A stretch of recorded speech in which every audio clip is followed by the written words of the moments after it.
What is up, everyone, and welcome to some more F1 23 My Team Career Mode.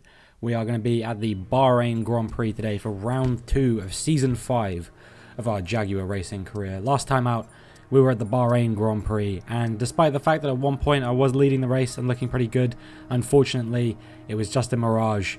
An early red flag in the race put us on the wrong strategy. We ended up having to do an extra pit stop compared to most other drivers, and we finished in P5 in the end once we fought our way back through the field, just behind our teammate Jack Doohan, who came home in a very respectable P4 on his debut with the team. I'm hoping that we can go a little bit better today at the Saudi Arabian Grand Prix and maybe at least get one of the cars, if not both of the cars, on the podium to really start marking out our credentials as a championship contender. Now, Saudi Arabia, for those of you who have not seen any races that I've done before, in previous years' games, it was actually a pretty solid track for me. But in recent times, I've found that actually I've been struggling there quite a lot. So I don't know how this is going to go. We've got a fully upgraded car now. Most teams on the grid do have fully upgraded cars. We haven't had a regulation change in quite some time, so I wouldn't be surprised if perhaps we have a regulation change at the end of this season. But yeah, in the past, last time we were here, which I believe was in Season 3, because I think Saudi Arabia was off the calendar last season, we should be finding ourselves maybe a little bit more on the pace compared to the other cars, because last time out the problem was that our car was significantly under upgraded compared to most other cars on the grid. So I'm anticipating that we should hopefully be able to contend with the cars around us, but we will see whether that rings true over the course of practice and qualifying, and then we'll know for certain how competitive we're likely to be in the race itself. So yeah, we did practice, and that actually went alright, I would say. My pace wasn't terrible. If you compare where I'm at to a lot of the other medium compound runners, it doesn't look great. But yeah, well, I think it'll be okay. I think hopefully we'll be able to make up a bit of time. Jack Doohan wasn't even in the top 14, so hopefully he can find a bit more pace in time for qualifying and the race proper. But yeah, we will see how qualifying unfolds. I was struggling a little bit for consistency in practice. I think that was the big thing that I was really struggling with. I wasn't really very sure of the braking zones, and that was causing me to have quite a bit of difficulty over the course of you know, a race strategy program. So hopefully the issues that I've had there I'll be able to iron out before the race itself, because the last thing I want is to be, you know, going off track or going into the walls or something like that at a very, very tight street circuit that is the Jeddah Corniche. So yeah, we will see what we can do as we get into qualifying here, and you can see I'm now at the end of my first flying lap on a fresh set of soft compound tyres. Of course, I actually tagged the inside wall there a little bit. Fortunately, no damage, but that is definitely going to cost us a little bit of time. And our first time that we put down is a 1:25.5, and I will be very surprised if we don't improve on that at least a little bit. Currently down in P6, but I think that we'll be much further down by the time we get to the end of the session. And indeed, we were actually down in P16, meaning that we were very, very close to being eliminated there. I think I touched the outside wall that time, but we did manage to nonetheless save a bit of time. It's a 1:24.6 we do in the end, and that is good enough to see us through in P5. So yeah, nothing too big to worry about right now. Hopefully we can do something similar in Q2, and then when we get through to Q3, hopefully we'll be challenging for maybe sort of a top 3 position or so. Jack Doohan making it through in P4 as well, very happy with that. And well, no surprising suspects eliminated here in Q1. We've got Sonoda and Joe, we've got Hulkenberg in the Haas, Lawson in the Williams, and then both of the AlphaTauris, with Nick de Vries being disqualified from qualifying, which was a little bit surprising to me. I'm not really sure how he's managed that, unless maybe he reversed on track in a dangerous manner or something like that. I don't really know how you get disqualified from qualifying, but he's done it. So yeah, Nick de Vries failing to even set a time. He probably would have been down there anyway if I had to guess. That AlphaTauri has not been great over basically this entire career mode. It's consistently been one of the worst cars on the grid. So yeah, we will see how things work out for Nick de Vries there. Anyway, so it is now time for us to focus on Q2. We did our first flying lap on a used set of soft compound tyres, and that was a 125.1. And now we're on a fresh set once again, and we're going to see what kind of improvement we can do here. Already 7/10 up, going into the final corner. Will we be able to save any time through there? Not really, actually, to be fair. I think the entry was a bit faster, but then I had to compromise my exit to make up for it. So we crossed the line. It was around a 124.4, and that was good enough to put us in P7. So we're through to Q3, but we're definitely going to need a bit of improvement if we want to be challenging up at the top end of the Q3 competitors. Meanwhile, speaking of the top end of the Q3 competitors, Jack Doohan in Q2 goes fastest by 3/10. So maybe he'll be in with a shout for pole position. And then eliminated here, Magnussen, Leclerc, Sargent, Piastri, Fittipaldi and Ocon. So yeah, no particularly surprising entrance in Q3, I would say. Obviously before we had, I think we had the Haas of Hulkenberg making it through to Q3 in Bahrain, but he was eliminated in Q1 here. So yeah, commiserations to him, and we will see what we can do in Q3. Can we challenge for a position at the sharp end of the grid? Seeing Doohan with a 124.3 made me think it's probably not possible, because we've just done a 125.0 on a used set of soft compound tyres, and I realistically only improve by about 5 or 6/10 typically when I find myself on the used set of or the fresh set of soft compound tyres, I should say. So yeah, we'll see how things pan out. We actually have managed to get a bit more improvement than I was expecting here. And we're going to be almost a second up going into that final corner. Is there time to make up here, though, is the question, because I think that's going to be the difference between me getting pole and missing out. Yes, we do make up some time. We're 1.1 seconds up on our fastest time so far. So let's see what it's going to be. It was across the line. It's a 123.9. Okay, good job, mate. Really, really well done. That was a fantastic drive. Bring it home. Pole position. Wow, not expecting that. We're all ready for tomorrow's race, but before we begin, let's have a quick look at those who will be fronting the grid. Robinson, Perez, and Carlos Sainz. With qualifying wrapped up, we now have our grid line up for the big race tomorrow. Be sure to join us then for what will no doubt be a fantastic race. Yeah, it was very, very tight, but somehow we have actually managed to get ourselves into P1. I have no idea how we've managed that. I'll be very surprised if we manage to stay there. And in fact, I'm honestly not annoyed, obviously, because it's nice to get pole positions, but I am a little bit concerned that it's going to make me look way worse than I actually am, because I think my true pace is probably going to be a few positions down from there. I think I would have been able to hold on to it if I'd have qualified like P4 or P5, something like that, and maybe we could have challenged towards the front. But starting P1, the only possible position that you can go, apart from staying where you are, is backwards.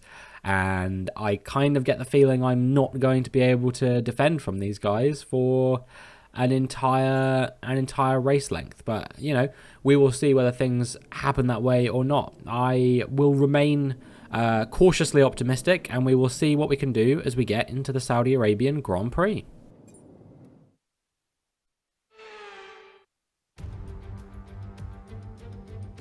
So here we are then, welcoming you today to one of the jewels of the Arab world. Jeddah, one of the biggest cities in Saudi Arabia, second only to Riyadh, gateway to Mecca. One of the biggest ports in the region, and now host to the Saudi Arabian Grand Prix. So let's take a look at a topographical map of the Jeddah Street Circuit. As you can see, a number of challenging corners for the drivers to master here.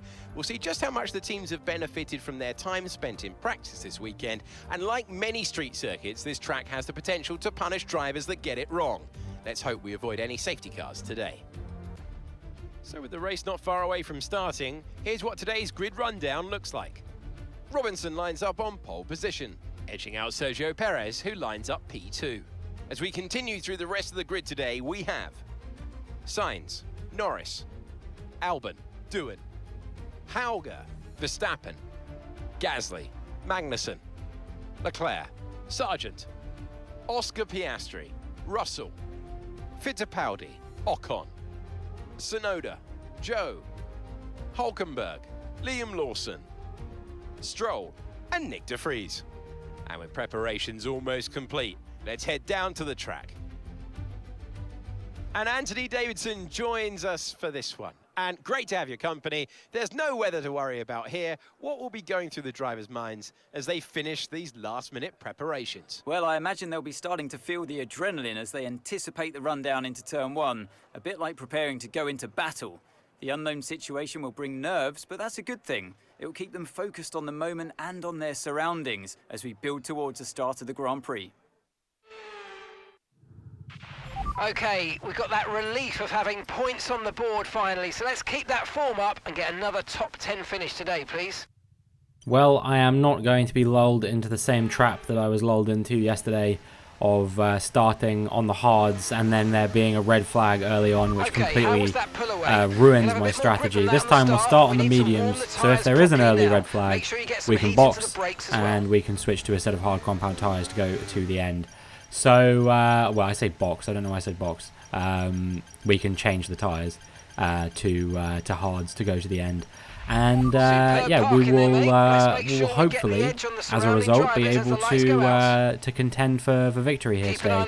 We've got Sergio Perez starting alongside us on the soft compound tyres, and he might pose a bit of a threat to us, but we will see what we can do as the lights come on and the lights go out. And we've had a good getaway compared to Sergio Perez.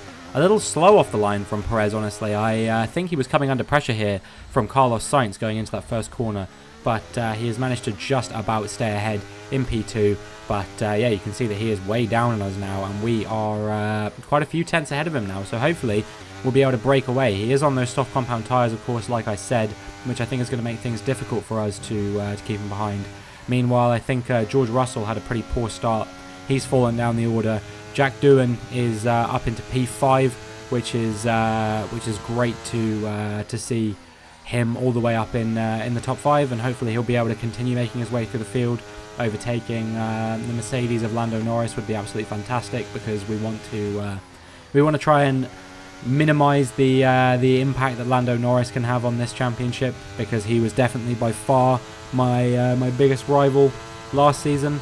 And as we make our way through the long and twisting sort of final sectors, you can see that Sergio Perez has gotten a lot closer to me. I don't know if I'm not burning enough battery, or if my setup is perhaps slightly higher downforce than his. But one thing is for certain, he is super close, and it looks like he's going to go for a move here into the final corner potentially, and he does just that. Gets me back for Bahrain, and that is Sergio Perez through into the lead of the Saudi Arabian Grand Prix with not much I could really do about it, unfortunately. Hopefully we'll be able to stay with him and maybe use the DRS from him to pull away from the cars behind. But you can just see that he seems to be a little bit pacier through those first couple of corners. And so by the time we get to the end of the lap, he's 1.5 seconds ahead of us, which means that, well, now Carlos Sainz is applying a bit of pressure. He's going to go up the inside at the same place that Sergio Perez did. But we do manage to stay with him a little bit better. However, no DRS yet, which means that we are just going to have to do this all with battery. I don't want to burn too much of it right now, so we're wheel to wheel with Carlos Sainz, and as we come on the run down to turn 1, it's going to be about who brakes later. We're pretty even right now. He goes around the outside on the exit of the first chicane, and that is going to give him a bit more traction, which is going to allow him to get through and up into P2. So we're going to have a fight on our hands here, if we want to say, with Carlos Sainz. He is, of course, my rival in the championship at the moment, so we want to do what we can to try and stay with him as best we can. Apologies if I seem a little bit out of sorts. I'm quite ill at the moment, but anyway, yeah, closing down Carlos Sainz now as we come to the end of lap 3, and we're going to try and go for a bit of an overtake here. And by the time we get to the first corner with that DRS now, we are in front and back into P2. So hopefully we'll be able to do this battle over and over again with Carlos Sainz for as long as need be. We make our way towards the tail end of lap 4 now, and you can see with this aerial angle that I'm coming under pressure not only from Carlos Sainz but also from the Mercedes of Lando Norris as well. Both of them looking to put pressure on me, and they're both going to have the DRS going in to the main straight, and I may struggle to keep them behind here. It looks like Norris is going to go to the outside, Sainz is going to go to the inside with 3 wide going down towards the corner, and by the time we get there, they've both pulled off the overtake. They just seem to have superior braking performance, and now Charles Leclerc is piling pressure on me as well, and it looks like he might be trying to go for a move around the outside as we get into turn 3, but fortunately we managed to just about keep him behind. So, we make our way to the end of lap 5 now, and you can see that Alex Albon is actually the car behind me, and I think he might be looking for a move round the outside. And by the time we get to the first corner, I'm going to have to go very aggressive to keep him behind. He's going to have the inside line this time on the exit of the corner, and that I think is going to just about allow me to stay ahead for now. But I wouldn't be surprised if Alex Albon stays with us and puts a bit more pressure on us going forward. You can see the gap in front is now 2.5 seconds. I just don't have the pace to stay with these guys right now, and yeah, that is really a bit of a detriment to myself. Sergio Perez has broken away out front, which means I think, barring any incidents, he should be winning this race. And Alex Albon is going to go around the outside of me. We are wheel to wheel, but because he has the outside line, it gives him a little bit better traction, and that has allowed Albon to take P4, and we've fallen down to P5 already. It's not been a good race for us right now, and yeah, we really need to sort of get our act together. Hopefully find a bit more pace. I don't know what the deal is, whether it's a traction issue or whether it's just generally my driving around here isn't fantastic. I was really struggling through some of the corners to put the power down early enough without almost dropping the car. We are going to have a look back around the outside of Alex Albon here. He goes a bit deep into the corner, but he just about manages to get the car turned ready for the corner, and we actually have a bit of a wobble there, which I think may put us out of contention to go for the overtake on him. We're still going to try it though, as we dummy to the inside. He defends to the inside, and now we're going to try and go around the outside at turn 1. We make a bit of contact there. I think he went a bit deep into the corner. I don't think that was my fault per se, but Alex Albon does manage to defend the position nonetheless, and maybe a little bit of a botched attempt to overtake him there, which now leaves us susceptible to Charles Leclerc in that Ferrari. He's going to try and dive up the inside at the final corner on lap 7. He can't quite make the move on this occasion, but it will give him the DRS for the next straight, and I wouldn't be surprised if he goes for the overtake now. And indeed, you can see he has done exactly that. Charles Leclerc making his way through into P5 now, and that is us down into P6. So we just keep going backwards and backwards and backwards. We've got Jack Doohan for company directly behind us as well, my teammate. So I'm probably not going to defend this one too hard. I think that we should probably just let him go. And yeah, we do exactly that. We brake quite early, but we do try and fight him back around the outside a little bit. Switch to the inside for the following corner, but no, nothing doing on this occasion. Nothing doing. No, that was a terrible joke. I'm sorry. Now we're coming under pressure from Pierre Gasly in the Alpine. We just keep going backwards at the moment, so maybe we can try and defend this, but he's going to try and go around the outside here at the final corner. Once again, he's going to have that superior traction. The only thing that might be my saving grace here is that I do actually have the DRS on this occasion, so we can stay pretty even on traction with Pierre Gasly. And you can see going through turn 1, we are wheel to wheel with him. He's a little bit ahead, but on the exit of the corner, I managed to find just a little bit more traction, and for once we've actually managed to defend the position. Now we are looking at George Russell, the previous race winner, of course. George Russell picked up the victory in Bahrain. He will not be picking up anything here in Saudi Arabia because he is out of the race, and while one Red Bull leads the race, another will fail to finish. So we are going to come into the pits at the end of this lap, lap 10, and you might think it's a little bit early, but well, you know my strategy. I love the undercut. I love the undercut more than anything in the world because I find it's just so effective, and this could be my way of getting myself back into this race from P7. If I can get ahead of, you know, 2, maybe 3 cars, we might still be looking at a top 5 finish here and a decent points haul, but we will see how things play out. It was a good stop, no pit stop errors, so that's all we can really hope for. We have a fully upgraded pit crew now, so hopefully the pit stop errors will be kept to a minimum. And as we get to the end of lap 11, you can see that some of the cars that were ahead of us are starting to pit. Namely Charles Leclerc, he's the big one who I'm focused on, and well, you can see that he has just come out ahead of us on those medium compound tyres. So yeah, I think unfortunately we just slightly missed the boat to get ahead of him, but I think if we'd have pitted any earlier we would have struggled to get to the end on these hards, so who knows. Now a few more cars that we were racing with have come into the pits. Sainz and Norris, who were a bit further afield. Once again, we just barely avoid overtaking them, only about a second down on them, but it was enough to prevent me from making the overtake. So yeah, they have been undercut by Charles Leclerc actually, but not by us. And now a few more cars come in, the likes of Albon and my teammate Jack Doohan. Albon again does just about stay ahead of me, just over a second ahead, so yeah, disappointing. And Jack Doohan, he was behind initially, but not for long, as he makes the overtake through the main straight, and that is Jack Doohan getting back up into P6, myself into P7, and I don't think that the day's events are going to end there for me, quite frankly, because Kevin Magnussen in that McLaren is on a really good strategy right now. He's charging through the field and finds himself up into P8, soon to probably be P7 if he makes this overtake here. He gets the fastest lap of the race, and as we get into the first corner, he is going to get late on the brakes. He will have the outside line for the exit of this next corner, and I think that is going to be enough to allow my former teammate to overtake me, and I'm sure he is holding up the middle finger as he passes. You know, I don't know whether he was happy about being dropped by the team or not, but one thing's for certain, he is looking pretty good in that McLaren today, and maybe he'll even be able to get past Jack Doohan, and I'm sure that he'll be very happy about that.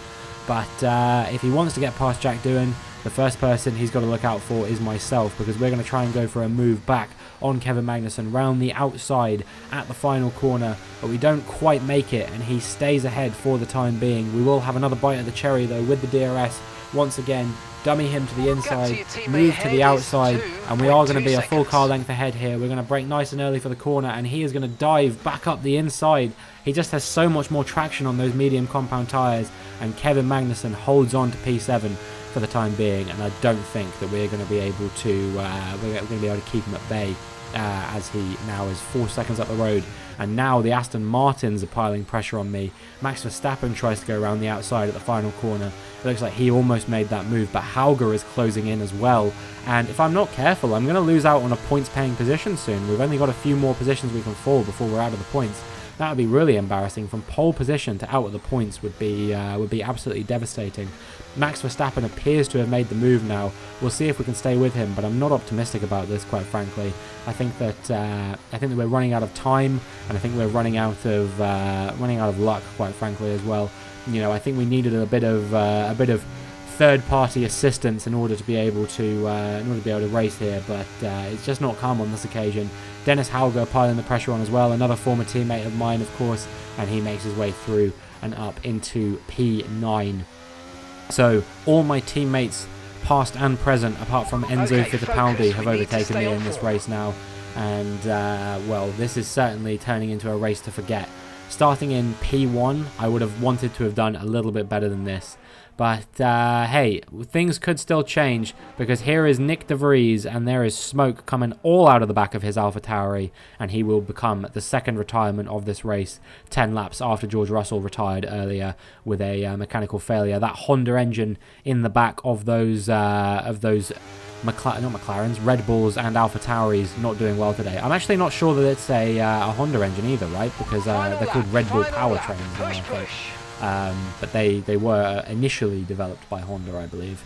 Yeah, final lap now. Nothing really fundamentally changed, but we are now under pressure from Pierre Gasly for the final point in this race. I wouldn't be surprised if he mounts a bit of a challenge on me with the DRS later on in the lap. We've got to navigate this section well, because the AI are pretty much perfect through this first sector, and that gives them a really good exit from this corner, which we've just driven through, and they like to close me down going into the hairpin.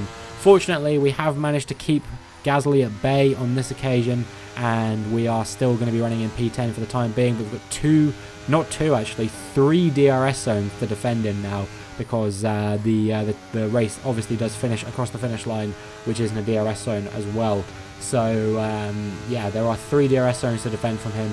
We've just got into the first one, and we'll see how the Delta is shaping up. Burning that battery, we actually have managed to keep him at bay in this one, but the next one is going to be the really hard one, especially because I tagged the wall on the inside of the corner and got all out of shape there. That is going to give me an awful run going into this DRS zone, which means even burning the battery, Pierre Gasly is going to make the move up the inside going into the final corner, but he's locked up and gone deep into the final corner, and that has allowed me to make my way back past Pierre Gasly. However, I took a bad line through the final corner, and now Logan Sargent is going to be piling the pressure on, but he's not going to get there in time, and is going to be a P10 finish. Alright, race over. Take care of the car on the way in.